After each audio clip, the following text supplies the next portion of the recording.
भौतिक विज्ञान के बारे में बताएंगे क्लास 9th के। तो भौतिक विज्ञान के बारे में बताने से पहले मैंने भौतिक विज्ञान के पहला पाठ बताने से पहले हम भौतिक विज्ञान के परिभाषा को बताते हैं। तो भौतिक विज्ञान होता क्या है? तो विज्ञान की वह शाखा है जिसके अंतर्गत प्राकृतिक घटनाओं एवं कुछ अन्य क्रियाओं का अध्ययन किया जाता है, उसे हम भौतिक विज्ञान कहते हैं।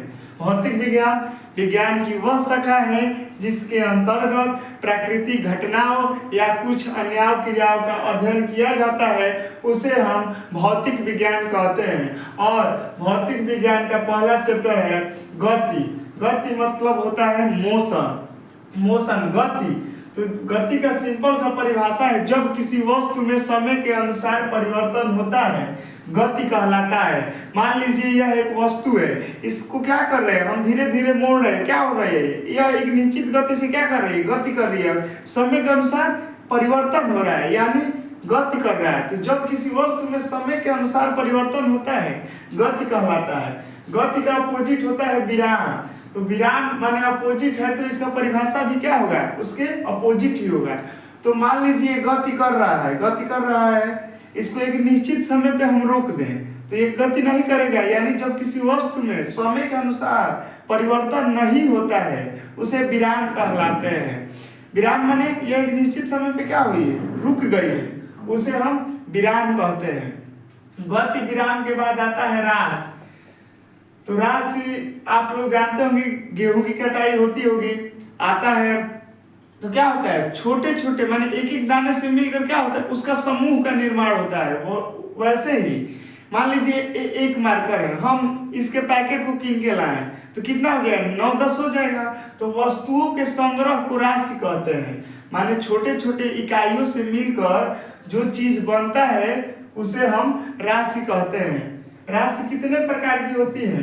2 प्रकार की होती है, सदिश राशि होती है और अदिश राशि होती है। राशि तो बहुत प्रकार की होती है, लेकिन मुख्य कितने प्रकार की होती है? 2, सदिश राशि, अदिश राशि। जिसमें दिशा के साथ परिमाण हो उसे हम सदिश राशि कहते हैं, और जिसमें केवल परिमाण हो लेकिन दिशा ना हो उसे हम अदिश राशि कहते हैं। सदिश राशि की कोई परिभाषा पूछे तो बल, वेग, संवेग, ये आपका हो गया सदिश राशि की परिभाषा।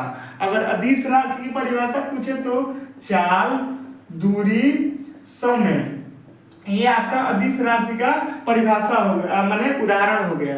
तो सदिश राशि की क्या बताया, जिसमें दिशा के साथ परिमाण हो सदिश राशि कहलाता है। इसका उदाहरण क्यों बल वेग है, बल वेग संवेग है।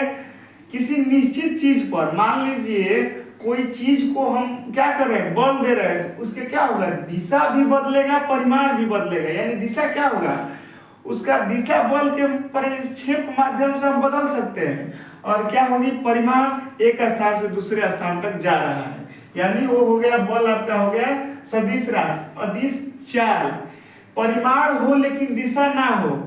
हम एक मान लीजिए हमको निश्चित तौर पे समझना हो तो कैसे समझेंगे, हमको बस इसी दिशा पूर्व की दिशा में जाना है, पैदल जाना है, तो हम सीधे जाएंगे तो क्या होगा, इसमें हम अपने परिमाण पर जा रहे हैं, दिशा चेंज नहीं कर रहे हैं, इसमें दिशा नियत नहीं रखे, क्या रखे हैं नियत, परिमाण, ये हमको पूर्व की दिशा में चलते जाना है। तो ये आपका हो गया अदिश राशि। तो राशि के बारे में बता दिया, राशि के दोनों प्रकार के बारे में बता दिया। अब आता है मूल राशि। मूल राशि ऐसी राशि जो निश्चित होती है। बल के बारे में बताया कि बल क्या होगी, एक निश्चित तौर पे हम बल देंगे तो उसका दिशा भी बदलेगा, परिमाण भी बदलेगा, यानी ऐसी राशि जो निश्चित होती है मूल राशि कहलाती है। उसके बाद आता है मूल मात्रक।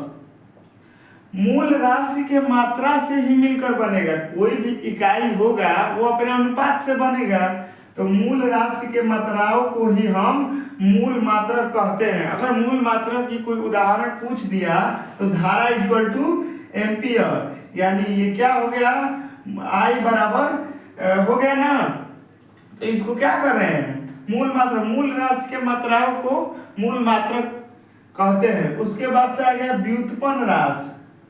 व्युत्पन्न राशि ऐसी राशि जो मूल राशि से मिलकर बनी होती है। ये आपको ज्यादा नहीं समझ में आए तो इसका देखिए उदाहरण होता है। मान लीजिए एक उदाहरण ले लिए, 4 इक्वल टू दूरी बटा 100 में 4 दूरी 100 में आप जाएंगे तो आपको क्या मिलेगा, मूल राशि में मिलेगा।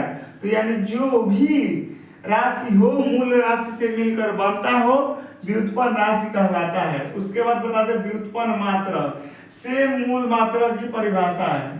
वो मूल राशि से मिलकर बनता था, ये व्युत्पन्न राशि से जो मिलकर बनता है उसे व्युत्पन्न मात्रक कहते हैं। व्युत्पन्न मात्रक के बाद आता है आपका क्या, दूरी और विस्थापन। दूरी और विस्थापन